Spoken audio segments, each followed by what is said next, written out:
and welcome to another episode on our channel.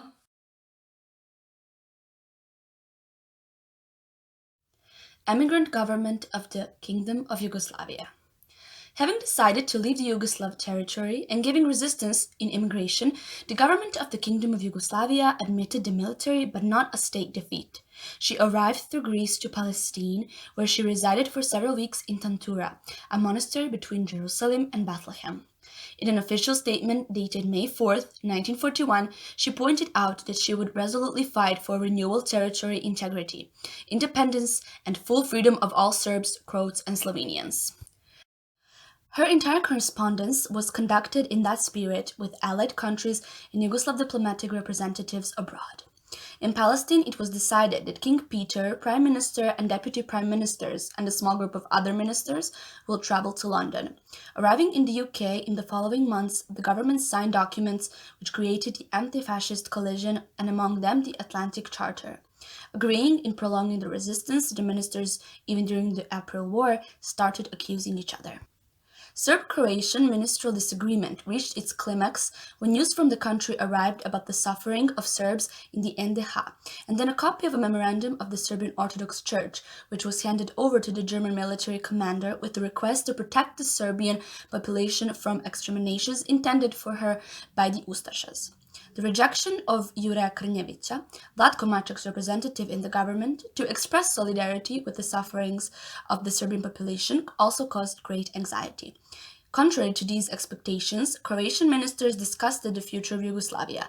They demanded the expansion of Croatian territory almost in the borders of the NDH. The Yugoslav idea, with the outbreak of these problems, was placed in the most severe temptation. The British and the Kingdom of Yugoslavia. Disappointed with the rapid military collapse of the Kingdom of Yugoslavia, the British were against the government leaving Yugoslav territory, considering that resistance can be extended in the hills. Yet they organized her evacuation and agreed with the arrival of the king and the most important ministers in London.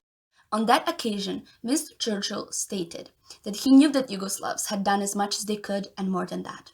Before the Allied public, and in contact with the Yugoslav ministers, British statesmen continued to treat Kingdom of Yugoslavia as an internationally recognized state whose renewal and state integrity is not in question. USA and the Kingdom of Yugoslavia. As in time to enter World War II, also in the coming period, the United States left Balkan affairs to the UK as an alliance country that knew the situation all became better, and in that area protected its interests. In line with such policy, USA followed, in regard to the future of Yugoslavia.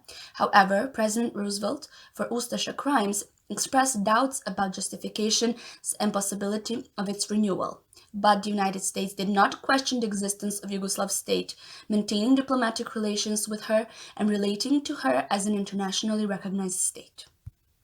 Soviet Union and Kingdom of Yugoslavia. Soviet obligations and considerations towards Germany came from the Ribbentrop-Molotov Pact that influenced Moscow's decision to suspend diplomatic relations with the Kingdom of Yugoslavia. This was announced to the Yugoslav May 8, 1941. The Soviet Union was, like that, the only country outside the war that disobeyed the legitimacy of the Yugoslav state. The break did not last long. A month after the start of the German attack on the USSR, diplomatic ties were restored.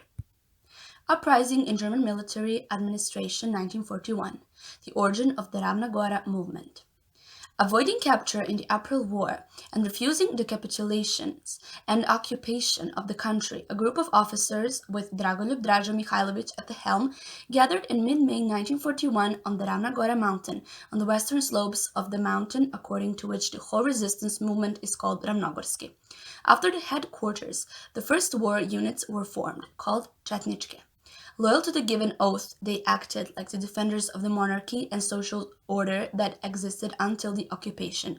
Because of this, the movement was extremely monarchistic. Creating a partisan movement.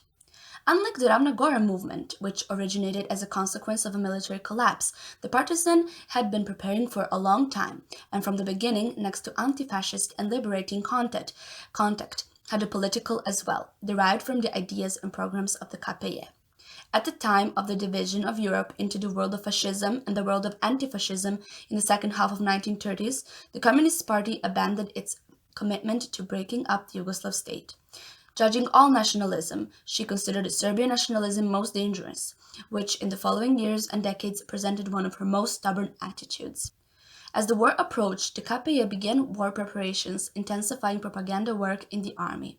At the March 27th demonstrations, she first appeared on the streets after the ban, using the opportunity to point out the most important of her ideas. In the April War, communists responded to mobilizations and volunteering to defend the country. Then KPA Central Committee established a military committee with Josip Broz Tito at the helm. Bringing the uprising, communists decided after German attack on the Soviet on 22nd of June 1941. Convinced of the invincibility of the Red Army, the communists thought the war would be over for just a few months. On July 4th, the Central Committee of the KPA made the final decision to start the uprising. The first important action after that decision was performed in Bela Crkva on July 7th, 1941, when Žikica Jovanović Španac killed two members of the Gendarmerie Patrol. The summer in Serbia in 1941 was marked by parallel creation of armed detachments of two anti-fascist movements. Both became more massive only when the Serbian uprising joined village, alarmed by the desire for liberation from the occupation. In Serbia at that time, several dozen partisans and Chetniks detachments existed. Despite the numbers, at the beginning of the uprising, the detachments did not decide on larger attacks on German armed force. On the last day of August, the greatest insurgent success was reached. The Chetnik detachment of Lieutenant Colonel Veselin Misita liberated Loznica, capturing 93 German soldiers. Trying to stop the spread of uprising and to bring order, Germans decided to bring radical measures and administrative changes. They decided that the Council of Commissioners should be replaced by another body made up from a person of greater reputation and authority who will partially have government competencies. The choice fell on General Milan Nedić, a former minister military who was not deported into captivity. Deciding to accept the German offer, General Nedić set more conditions: achieving autonomy, organizing armed forces, determining the quantity of goods delivered to the occupation forces, cessation of crimes against Serbs in the independent state of Croatia, separation of 17 sections from the composition Ustaša states, giving aid to prisoners in Germany. Rejecting these demands, the Germans did agree only with an increase in the gendarmerie and forming local self-protection units, Serbian State Guard, which had no more than 14 to 15,000 members.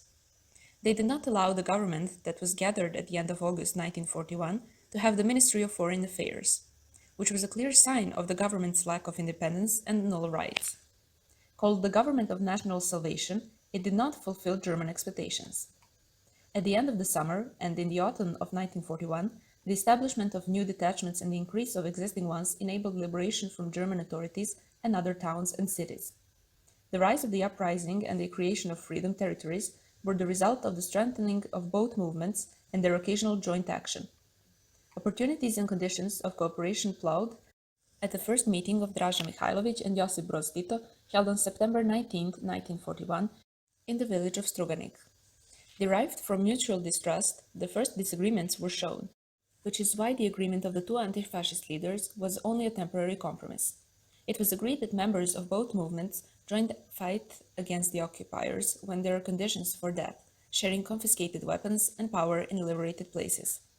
A few days later, on September 26, 1941, in the hamlet of Stolice near Krupanj, the consultation of political military leaders of the partisan movement was held, led by Tito.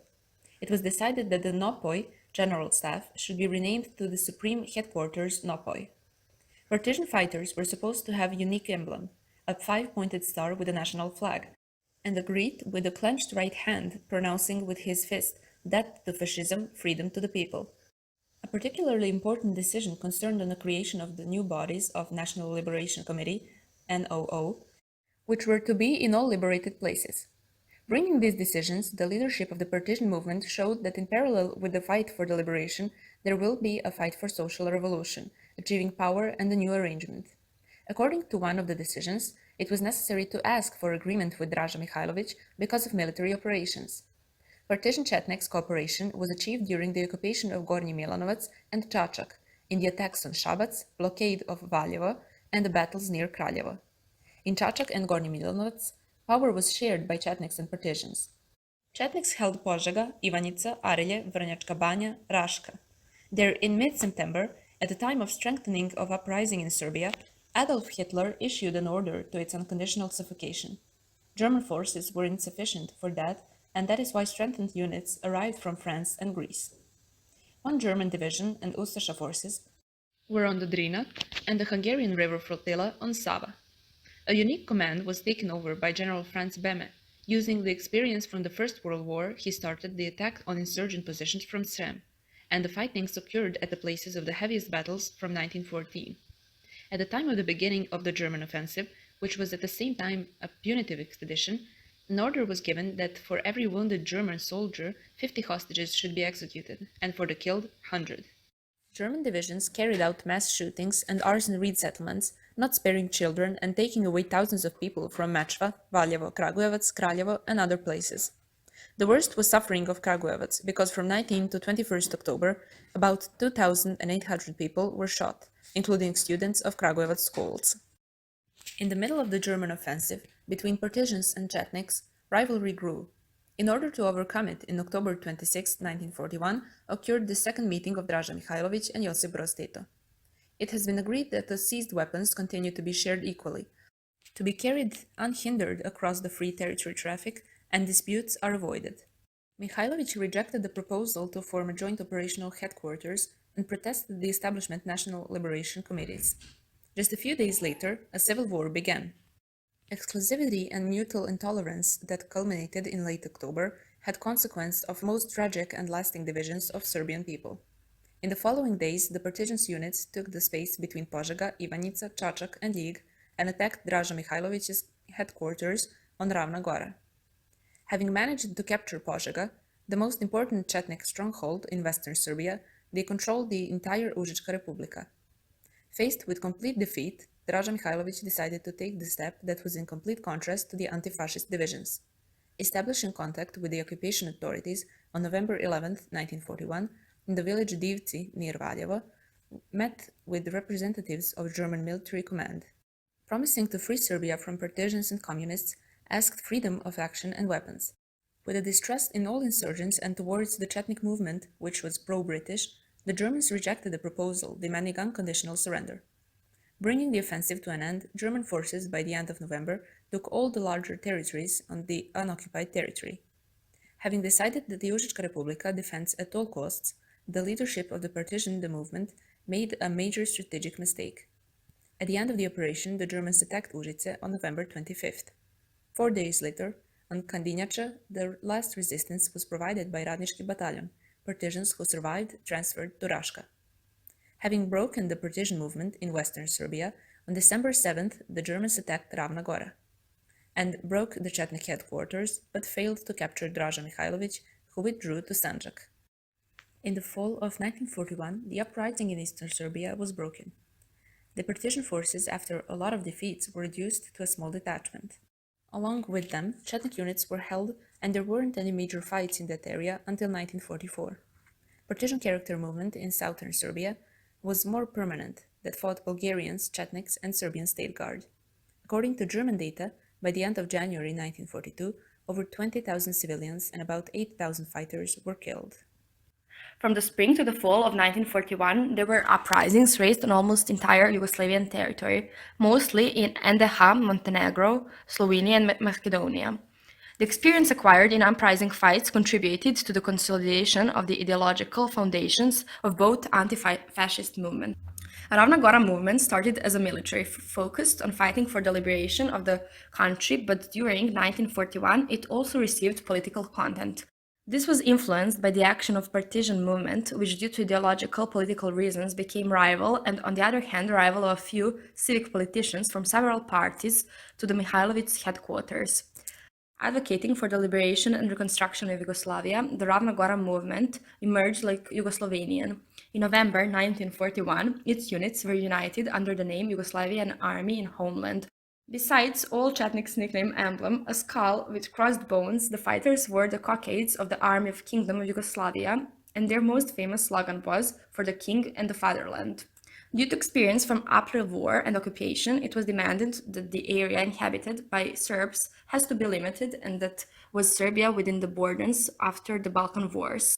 Montenegro, Bosnia and Herzegovina, Vojvodina, and part of Croatia inhabited by Serbs in Slavonia, Lika, Dalmatia, Bania, and Kordun. On the remaining territory, it was planned to create a Croatian and Slovenian units. To create ethnically pure areas, population also had to be relocated. In addition, all those who already participated in crimes against the Serbian people, especially Croatians and Bosnian and Herzegovinian Muslims, as sorry for supporting the NDH regime, had to be punished. Formerly Yugoslav, Ravna Gora movement, for these reasons, in essence, was distinctly Serbian. The most important support was on the ground inhabited by Serbs, but also emigrant government and UK. The emigrant government accepted the Ravna Gora as a legitimate army of the Kingdom Yugoslavia and declared Draža Mihailović its commander. Ready to support any anti-fascist movements, the UK has contributed significantly to popularization of the Ravna Gora movement among allies. Already in the fall of 1941, the British sent the first military mission and started sending material aid to the Ravna Gora headquarters. Sadly, it never arrived in the required quantity, which was one of the causes of the Chetnik-British misunderstandings. Second arose due to Britain's opposition to establish direct link between the emigrant government and Draža Mihailović. The third, especially important cause of the dispute was the attitude of the Ravna Gora movement toward actions against German occupation forces. Faced with reprisals against the civilian population, the leadership of the movement refused to lead the armed forces. Since the plan was to focus only on fights on bigger fronts before they occurred, Ravnogorci had to fight partisans and KPY. The main opponents of the Ravna Gora movement became communists, who in the middle of the liberation of the country created the basis of the conquest of social revolution and republic. Contrary, the Chetniks wanted to preserve civic rare and monarchy. Communists, they have seen anti-Serbian movements since they insisted on big Serbian hegemony. Anti-communism and fear of collective revenge led them towards the Serb population in collaboration with the Germans. Even though they did not believe them, the number of captured Chetniks was almost the same as the number of the partisans. On the other side, Ravnogorci condemned Milan Nedić for agreeing to the territorial reduction of Serbia and open cooperation with the Germans. With Dmitry Ljotić and his volunteers, members of the Serbian volunteer corps, did not want any cooperation. They despised them as fascists. KPY decided to begin uprising after German invasion on SSSR, which shown that SSSR would be great power to rely on in the anti-fascist fight. An integral part of KPY was the performance of social revolutions, state reorganizations, and conquest of power, combining anti-fascism with the idea of social revolution and the renewal of Yugoslavia in a different way. Basically, the KPY offered the people a solution to the socio-economic and national issues. Contrary to fratricidal war, KPY pointed out the slogan Brotherhood Unity, calling all nations to fight national minorities. Instead of a waiting strategy, which Ravna Gora had, they opted for non-stop action. Regretting the suffering, innocent, it believed they were in conflict with fascism, and the reaction of the inevitable victim and to the goal can only be achieved by submitting them. After trying to achieve cooperation with Ravna Gora by starting a civil war, they also began an uncompromising conflict with Chetniks, whom the KPY identified as Ustašas and Milan Nedić as Ante Pavelić. Organizational structure of KPY, created between the two world wars, rested on the existence of the Central Committee as the main one governing body, with provincial, district, and local committees.